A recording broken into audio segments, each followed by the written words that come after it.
Hey there, it's Lara here with this week's Witchy Wednesday video, which is for the week of October 9th to 15th, 2019. So in these weekly videos, if this is your first time here and you don't already know this, I talk about the significant astrology for the week and how that is playing out and impacting us on a collective and individual level. So if this is your first time here, thanks for being here. I hope you stick around. I hope that what I say resonates with you. And if that's the case, then let me know by either leaving a comment or hitting the like button or hopefully subscribing to the channel if you haven't done that yet. And you can also reach out to me via my website, and the link to that is below. So whether you have a question or you want to check out what I have to offer in terms of readings and that kind of thing, you can do that there. So this video is going to be mostly focused on the full moon in Aries that's coming up on the weekend, which is Sunday, October 13th at 5:08 p.m. That's Eastern time. So if you're elsewhere, you can adjust accordingly, and that's at 20 degrees of Aries. So we're going to spend most of the time talking about that and things that are going on in relation to that. But before I do, as you know, if you've been here before, I like to let you know where the moon is at. And, that's largely because, as I've said before, we are closely connected to the moon as humans, right? And it rules our emotional life. The ebbs and flows, our kind of internal world. And so when we pay attention to these things, we gain self-awareness, and we also are able to better navigate really daily life, right? When we have an awareness. And so we've got the moon in Pisces today as I'm recording this. And the moon in Pisces is a good time for creative pursuits, for spirituality, for rest, relaxation, solitude, for empathy and compassion, romance even. And depending on how well we relate to this mutable water energy of Pisces, that can either feel like a really sort of nice thing, or it can feel like we're a bit spacey, maybe tired, lethargic, these kinds of things, right? So it sort of depends on us and how we jive with that energy. So that's where the moon is at now. And then on Saturday, it will enter Aries. And then we'll have that full moon in Aries on the 13th. And we'll talk all about that shortly. And then it will move out of Aries and into the fixed earth energy of Taurus on Tuesday. We also have Mercury now in Scorpio. That was as of the 3rd of October, the same day that Pluto went direct. Still feeling the impact of that. And I know other people are, because I've heard from them. I'd be curious to know if, what has transpired for you, or how you've been feeling that power surge, so to speak.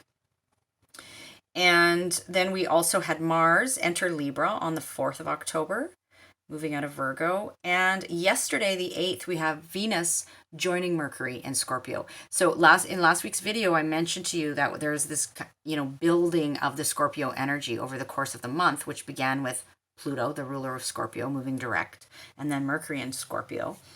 So now Venus has joined, and I'll talk more about Scorpio energy specifically in the coming weeks. We have a new moon happening in Scorpio coming up. That will be the next moon event in a couple weeks' time. And we've got the, the sun will eventually move into Scorpio out of Libra. But we're still in Libra season officially right now, right? That energy of seeking equilibrium. And it can feel a little bit like we are in that place of that liminal space, right? Like if you think about it in the northern hemisphere, it is autumn, and it's that time when the leaves are dying off. Like everything's kind of just hanging in the balance right now. And so that can be how it feels for us. One thing I didn't mention to you last week was that asteroid Pallas, Pallas Athena, right? She's Pallas in Greek mythology and Athena in Roman mythology, is also in Scorpio since late August, and she'll remain there until November 8th. So Pallas is the goddess of strategic warfare and creative intelligence and the creative arts. So, like, what I mean by creative arts is crafts, the things that we make, that we create that are useful, right? So she kind of rules all of these elements, and she has this real keen ability for pattern recognition, connecting the dots between seemingly un like dissimilar things. So she's a really good strategizer, very keenly intelligent. And with Pallas in Scorpio, that ability to really that ability for pattern recognition and really kind of getting underneath it all, in cutting through the deception and this kind of thing, getting to the root of things, is amplified. And she's also like this kind of fearless warrior, and that speaks to the energy of this full moon as well, because Aries at its best is the archetype of the brave warrior, right? So we'll talk more about that in a minute. But when I'm talking about asteroid Pallas here, she is like the archetype of Sherlock Holmes in a sense when she's in Scorpio. This is how I see it. It's like that. If you've ever seen either the movies with Robert Downey or the series with Benedict Cumberbatch, however you pronounce his name, it's like that character almost, right? That energy. So, but in a feminine sense. So that's what's going on as far as all of those pieces. And now specifically in terms of the full moon that's happening in Aries, the full moon, there's a lot of cardinal energy in the chart at the time of the full moon.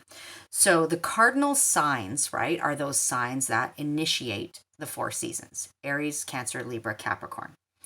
It is that energy of initiation, of beginnings, of impulse, that initial impulse of life, or the initial kind of spark of beginning, right? And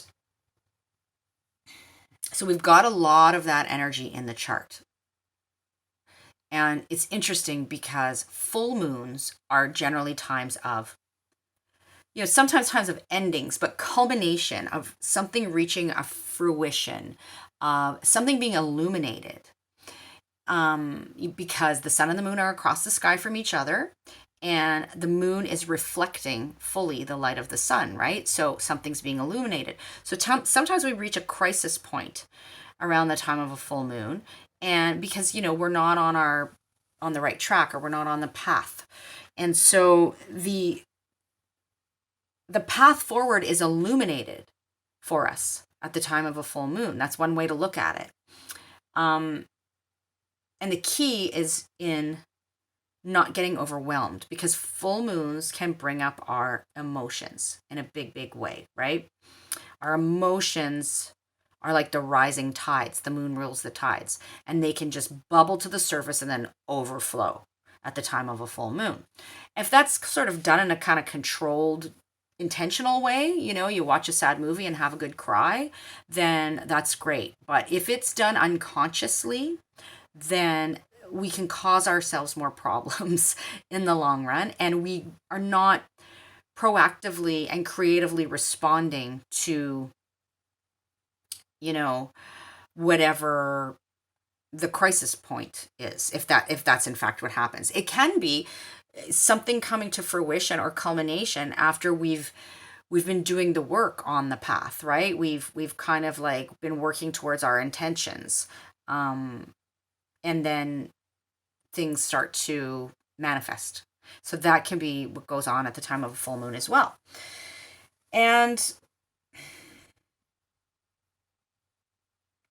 I think I'm going to show you the chart now. I forgot to show you the chart last week. I realized that I was so busy, yapping about Pluto, that I forgot to show you the chart. So I'm going to show you the chart right now and speak about a few different pieces, and then we'll come back to talking more about the full moon. So here is the chart drawn up for the full moon, which again is October 13th, 5:08 p.m., I believe. Yep, Eastern time.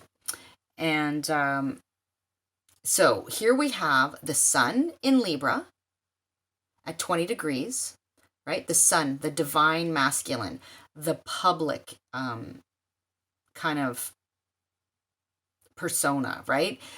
Across the sky from the moon, the more yin energy, the receptive, the divine feminine, the more private kind of life, right? That's what the moon symbolizes. So we've got the sun and the moon across the sky from each other, and trying to work something out kind of thing. And then we have right beside the moon there, you'll see the symbol for the asteroid Aries. So goddess Aries, you've heard me mention her before, is this archetype of the woman scorned kind of thing. So she can be kind of angry. She can bring those dissatisfactory things to the surface, right? And bring our anger to the surface at the time of the full moon. That's a possibility. And then we have, I mentioned to you, there's Mercury in Scorpio, there's Venus now in Scorpio, there's asteroid Pallas in Scorpio. Here is Mars moved into Libra. Here we have Jupiter in Sagittarius, its home sign, at 20 degrees. So an exact trine to this full moon. Trine is a supportive conversation. I'll break this down a little further in a minute. We also have asteroid Ceres up here at 18 degrees of Sagittarius, also in trine, right, to the full moon. Then we've got Pluto, Saturn, the south node up here in Capricorn. Pluto, notice, 20 degrees Capricorn. Pluto is making an exact square to this full moon. A square is a conversation of tension, right? Where something's got to give. So there's the chart, and those are the important things. Now let's break this down a little bit further. So I spoke to you about like the idea of a full moon, right? Being a culmination of fruition and illumination, and the sun and the moon sitting across the sky from each other. And so at the same time as this is happening, and these energies of Aries and Libra, which is the axis of the self, Aries, and the other, Libra, right? This can be an axis of relationship to self, relationship to other. So these things can be highlighted at the time of the full moon. But we also have that square to Pluto. So Pluto at 20 degrees Capricorn. We've also got Saturn in the south node there, but they're a little bit further away, so not really as much of a factor as Pluto. And we covered Pluto a lot last week, right? And if you didn't see last week's video, I encourage you to go back and have a listen to that, because it will be helpful not only in understanding the energy, some of the energy at play in terms of this full moon, but also moving through the month of October. Pluto is the ruler of Scorpio. So, and also in relation to this Saturn-Pluto conjunction that we're moving towards in early January. But just briefly, Pluto is about purging the toxins. It's about letting the skeletons out of the closet. It's this process of alchemical change and metamorphosis. If you think about the symbol I used last week was the phoenix rising from the ashes, right? That's a very Plutonian symbol, a very scorpionic symbol. But the thing we need to remember is the phoenix burns up before it rises. we can't have one without the other, sort of thing. So there's that process of breaking down, of burning up before the rebirth happens. Another symbol for this energy, for this Pluto energy, is the butterfly, right? So the caterpillar is, just moving along in his regular caterpillar life, and then suddenly gets the call to build this cocoon, go into his little cocoon all by himself. Just like Pluto's all by himself out there, way out in the solar system, and just goes through this process of incredible transformation and metamorphosis, right? Turning into butterfly soup and then emerging as this beautiful butterfly. But the inside that cocoon is gross. It's gross, and it's uncertain, and it's mystical and magical and dark and all of these things, right? That's the Pluto process. So the shadow side of Pluto energy can be, particularly when we're talking about this full moon, because Aries, it's in square to the full moon in Aries, this can bring about a lot of anger, like to the point of rage, control issues, clinging aggressively to the past, right? Clinging to our obsessions and compulsions, acting like a lunatic, Luna, moon, right? Full moon, out of desperation or delusions of kind of grandeur, of trying to maintain power and control. I think we can safely say there's a pretty good example of this going on in the world right now. And, if we look at like Trump's outbursts, right, that are going on like on social media and stuff, it's scary and entertaining at the same time. But it's a really good example. I'm bringing it up because it's a good example of what I'm talking about here, of the shadow side of this energy. And then the good news is Jupiter, right? Jupiter and Ceres, but Jupiter specifically in exact trine to the full moon at 20 degrees Sagittarius, its home sign. And so this is energy of growth and expansion and optimism and good fortune and pushing boundaries in a healthy way. The shadow side of this Jupiter energy can be being over the top, being a gas bag, just taking things too far, not knowing when to stop, and, out of control growth kind of thing. But because this is in a trine to the full moon, this is a supportive aspect. So it's giving us a hit of optimism, a hit of good luck in the process, right? In working through the tension of Pluto square the full moon, because we need to take some action there. If we don't take action to resolve the tension of a square, it doesn't tend to work out well, because we can either sort of implode or explode, right? But we have a choice how we respond, and responding constructively by taking constructive action. Based, in this case, because it's Aries, on our instincts and on our ability to harness that brave warrior energy within. And then the Ceres piece, so goddess Ceres, right, asteroid Ceres is conjunct Jupiter, beside Jupiter, and trining the full moon as well. Ceres has been in Sagittarius since late January of this year, and she'll remain there until November 16th. She is the goddess of agriculture, mothering, the steward of the earth and all its living creatures, right? And so she's the archetype of Mother Earth, of Mother Nature kind of thing. So these energies are at play during the time of this full moon as well, in a supportive way. These feminine, nurturing, earthly energies, right? So just to wrap this all up in a neat little package before I speak to each of the signs, think about this full moon in these terms. Aries, the pioneer, right? So we're asked to be the pioneer, following our instincts, not necessarily our thought processes, but more our instincts, being driven from by our gut kind of thing. To have the desire and the drive to lead by example with courage and will, not out of the shadow side of Aries, which can be like impulsiveness and anger and rage, but to embrace this brave warrior energy.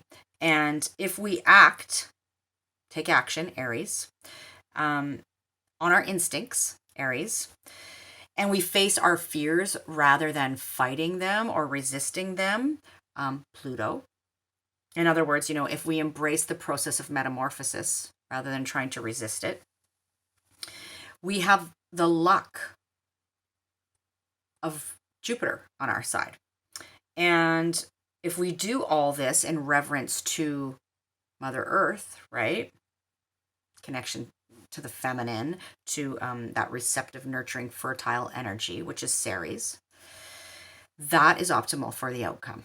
And so I was thinking about this, and it really made me think about, again, Greta Thunberg and Autumn Peltier, these two young female warriors, Aries, who are facing their fears, right? Who are standing up to those in power and to the establishment, Pluto and Saturn in Capricorn, in support of Mother Earth, Ceres. So you see how that all comes together like that? Ooh, got goosebumps. It's kind of cool. And so that is really it in a nice tidy package. Now, how this speaks to each of us depends on what house this full moon is falling in for each of us, right? And so in these general forecasts, I speak first and foremost to your rising sign, because that's what we know when we do a general forecast. We know that all Virgo risings have Aries in the 8th house, for example. Now, there are some exceptions to that, but I'm not going to go into the technicalities here. But in general, we know that, right? And so that's why when you're listening to a general forecast, it's most accurate, obvious to listen to your rising sign first. However, you will also find some insight by listening to your sun sign, especially if you know what house your sun falls in. I don't know that unless I look at your own birth chart, your personal birth chart, right? But if you know what house of the zodiac your sun falls in, then that's optimal too. But you can listen for your sun sign and your moon sign. The moon is that emotional layer, that emotional piece of the puzzle, right? And so listening for all three of those in terms of a general forecast will give you a fuller picture. And if you don't know your rising sign, you can find that out either by having a reading or with me or another astrologer, or you can, if you're so inclined, you can draw up your own chart online, which there are some free resources online to do that. Astro.com is one of them. But you do need a birth time for that, and at least a good guesstimate. So, and if you don't have that, there are some astrologers who do something called chart rectification who can help you figure that out. If you have a fairly good guesstimate, I can pinpoint for you the most likely scenario in terms of rising sign. Okay, so, but having said all that, you're listening here for your rising sign, your sun, and your moon. So we're going to start with, first of all, reminding you, this is about what area of life specifically, what house, right? You are being called to embrace the energy of the brave warrior, Aries, and follow your instincts. And where something is reaching a culmination, a fruition, you're gaining insight on something, the path forward is being illuminated, you are potentially experiencing a crisis point, which you want to deal with in an emotionally mature way. Okay, so let's put it that way. So this is what you're thinking about when I'm speaking to each sign and the house that this is playing out in for you. So we're going to start with Aries, because Aries, this is your full moon, right? And this is happening in the first house. So this is the house of self. This is your house. This is where Aries is at home. It's that house that speaks to your instincts, right? Those impulses that come from that initial kind of spark of creation, so to speak. This is about your trajectory through life, you know, on this physical plane. It is about your physical body and your vitality, and how you put yourself out there and approach the world, and how you are perceived by the world. So that's the first house, Aries. And this full moon is drawing your attention there, right? It is pulling focus in this first house, these themes for you, and asking you to embrace the energy that you're very familiar with, that energy of the brave warrior, and to do that with the utmost integrity, right? And from a place of authentic power, and not allowing yourself to be impulsive, you know, aggressive, angry. It's about asserting yourself, right? And marking your kind of your place in the world. So that is for you, Aries. And we'll move on now to Pisces, where we've got the full moon happening in your second house. So Pisces, you are being asked to embrace this brave warrior energy and to follow your instincts, with whatever transpires, comes to fruition, is illuminated, comes to a crisis point in terms of the second house themes of your material resources and possessions, including your money, your finances, the money you make from your skills and talents, your core values, right? What you value and how you value yourself. So your sense of self-worth. So these things are being highlighted for you at the time of the full moon, Pisces. And Pisces is generally not known for focusing too much on these kinds of material things, right? But you are being called to draw your attention to this area of life, Pisces, and to approach whatever's happening here, again, with this brave energy, warrior quality, you know, and really being led by your instincts here. So I will leave you with that. You will know the specifics, right? What's playing out in terms of these themes in your own personal life. So I'm going to move on to Aquarius now, where we've got the full moon in Aries happening in your third house. So Aquarius, there is something transpiring here, coming to fruition, to culmination, to illumination, to crisis point, in terms of your communications and your thought processes and your ideas and your immediate environment and the people. It's like the people in your immediate environment, which is oftentimes our peers, our neighbors, our cousins, our siblings.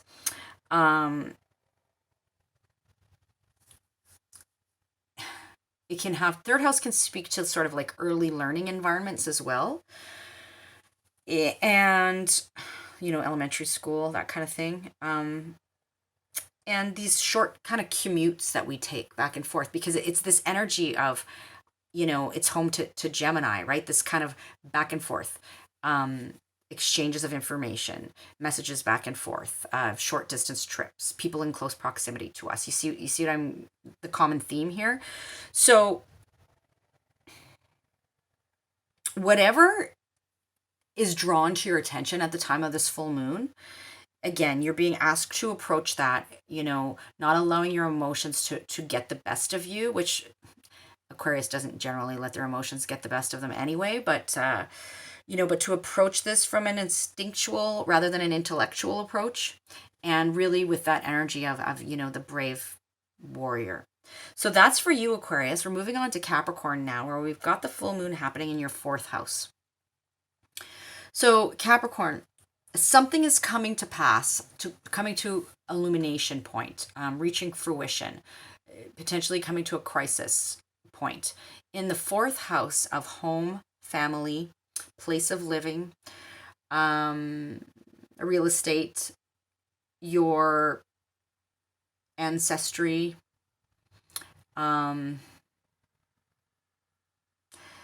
your sense of emotional security, right? This is the house that's home to Cancer and the moon. So, and also this can potentially have to do with mother figures or nurturing female figures kind of thing in your life as well. So there is something reaching this, this full moon point, and it is asking you to approach this and to respond to this with the energy of the brave warrior and following your instincts. And Capricorn, you're not generally one to get overwhelmed by emotion either. You're pretty adept at keeping your emotions in check, sometimes too much even, but but you want to use that skill right now so that the emotions don't overwhelm you, at this time, and really kind of be brave in this area of life right now. Not reckless, brave, right? Those things are different.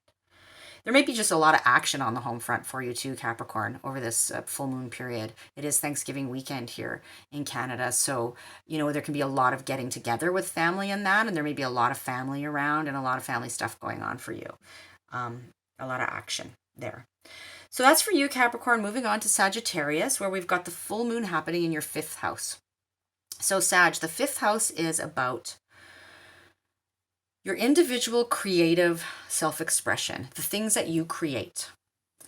This can include children, right? Children fall into the 5th house. Children we create, our children, or children that we're connected to in some way. Just the idea of children. It can have to do with our inner child as well. It can also have to do with what sparks joy for us, how we have fun in life, right? Hobbies, interests, romance, sports even can fall into this category. So there is something here, Sag, that is it's reaching a culmination point, coming to fruition, an illumination, a crisis, potential crisis point that is drawing your attention, that is asking you to respond in a instinctual way, but with the energy of courage and bravery, the brave warrior, right? Not in an aggressive way, not in a impulsive way, but in a real, being in integrity, but having courage. So responding in that way, to whatever's going on in relation to those 5th house things, Sagittarius. That's the best way to deal with this energy for you, and to not allow your emotions to get the best of you, right? To not allow things to get overblown and over the top, which can be a tendency for Sagittarius sometimes.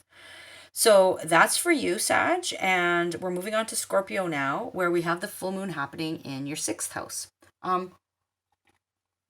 Excuse me. So Scorpio, the 6th house has to do with our daily routine, our daily affairs, what we do on the day-to-day, those tasks, whether they be paid or unpaid. It has to do with our health and wellness and the routines around that, issues around health and wellness, and how we are in service to others as well, is the 6th house. So there is something reaching a culmination point here, something being illuminated, something potentially coming to a crisis point, something that's coming up for release. And you're being asked to approach this life area with the energy of the brave warrior, right? That Aries energy at its best. And follow your instincts when it comes to these things as well. These 6th house matters, Scorpio. And not allowing yourself to be emotionally overwhelmed, right? You are a water sign, although you're a fixed water sign, and you kind of like to keep those emotions and not really let anybody see them. But we know you feel them. And so, trying not to let that get the best of you, and using whatever's coming up for you as fuel, right? To bravely light the path forward, kind of thing. So hopefully that makes sense for you, Scorpio.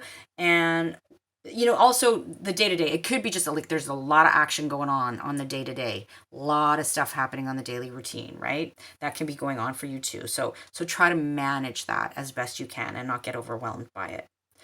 Moving on to Libra now, we have the full moon happening in your 7th house. So Libra, this is your home, right? The 7th house. It's the house of the other, the house of one-to-one relationships, those close personal relationships that you have with a significant other, business partners, close family members and friends, potentially even known rivals can fall into this 7th house area. But generally it's thought of as our close personal relationships. And so something is being highlighted for you at this time, Libra, that has to do with these themes. And it is reaching a culmination, a fruition, an illumination, a crisis point, and asking you to respond with the energy of the brave warrior, right? And follow your instincts in this regard. So if you're being, for example, triggered in relationship around the time of this full moon, the advice is to not allow your emotions to take over and to react in impulsive, kind of aggressive ways, right? You may have to assert yourself. That's different than being aggressive. You may have to have some difficult conversations that require courage, but do that with emotional maturity, and follow your instincts. Your instincts will lead the way, will light the way there. So that's for you, Libra. We're going to move to Virgo now, where we've got the full moon happening in your 8th house. So Virgo, a full moon in Aries in the 8th. This is shining a light on, right? Illuminating, full moon. Things that have to do with what you take in from others. So generally thought, other people's resources, mostly meaning money. A lot of people talk about it in that way. So money you get from outside sources, inheritance, taxes, insurance payments, but it's also the money going out, right? It can be debt. But it's not only money, it's the energy exchange, right? Even time, but the energy exchanged. It's those intimate connections and relationships. It is the house that is home to Scorpio and Pluto, the house of metamorphosis, of death, the cycle of death and rebirth. So, and the things that we kind of keep hidden in secret and buried in our psyche.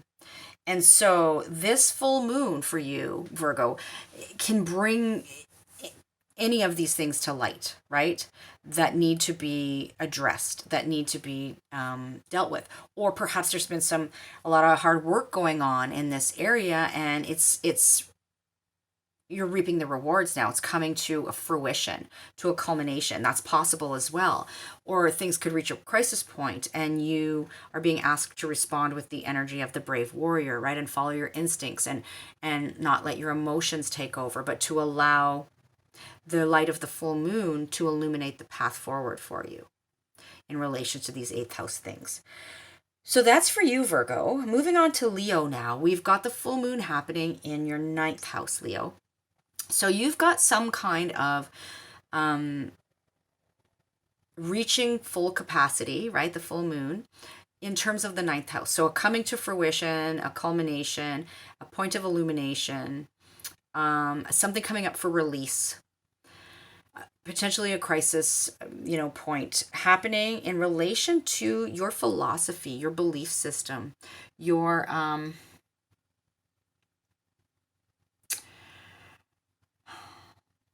higher education, like teaching and learning things that in a way outside of elementary school. It can be like college, university, but it can be outside of that as well. Just any matters of higher learning, right?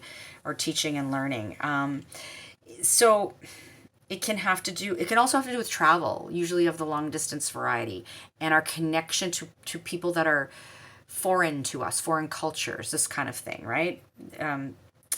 Like different concepts even that come from different cultures, different belief systems, all of this. So for you, Leo, something's being illuminated here. Only you will know what that is in your own personal life. You will know the specifics. But whatever it is, you're being asked to respond with the energy of courage, this brave warrior energy that is Aries at its best, and with an instinctual approach, not impulsively, not recklessly, not aggressively, not allowing your emotions to take over, but in this brave, warrior kind of way.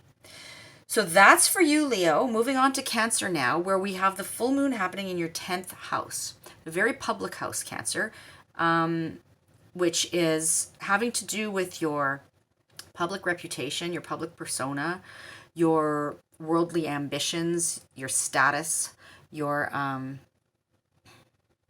relationship to authority, sometimes like the authoritarian figures in your life, father, more masculine figures. Also has to do with the legacy you wish to leave, right? The public legacy you wish to leave. So something is being highlighted here for you, Cancer. Something is coming to fruition, a culmination point, illumination, reaching a crisis point. And it's time for you to embrace that and respond to it with the energy of courage, that Aries brave warrior energy. And allow your instincts to lead you in this situation, Cancer. And allow, if you're reaching this kind of crisis point, you don't know what to do, allow the full moon, whatever bubbles up for you at the full moon to light the way for you, right? To illuminate the path forward in relation to these 10th house things and whatever's happening there for you. So that's you, Cancer. We're moving on to Gemini now, where we have the full moon happening in your 11th house, Gemini. So the 11th house speaks to, our hopes and dreams for the future, the people that are walking the same path as us and can help us attain those hopes and dreams, our tribe kind of thing in a wider sense, friendship groups, networks, even online networks, the web is very 11th house kind of thing. Clubs, groups, associations, these kinds of things are 11th house. So Gemini, there's something reaching a climax here, coming to fruition, culmination, illumination, reaching a crisis point potentially. And so you are being asked to be brave about this, to respond with the brave warrior energy, and to follow your instincts when it comes to dealing with whatever this is, and to not allow your emotions to take over, and to not overthink things, Gemini, because Gemini's good at that, right? But to you're tune into your gut rather than your head, to help guide you through this full moon. So Gemini, that's for you. And last but not least, we have Taurus. So Taurus, this full moon is happening in your 8th house. No, it's happening in your 12th house. It is the full moon in Aries happening in your 12th house, Taurus. So Taurus, there can be a lot going on under the surface, right? The 12th house is the house of the unseen. It is what we do behind closed doors. It speaks to even institutions and things behind closed doors, like retreat centers, prisons, rehab facilities, hospitals, hospices, you know, these kinds of things. And so it also speaks to rest and recuperation. It can speak to our unconscious habits and the ways that we self-sabotage ourselves, Taurus.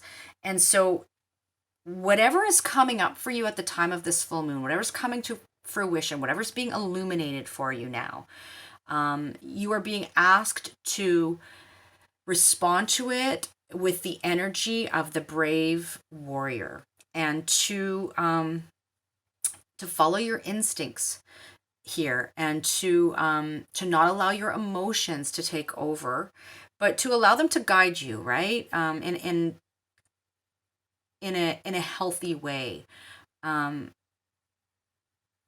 to really kind of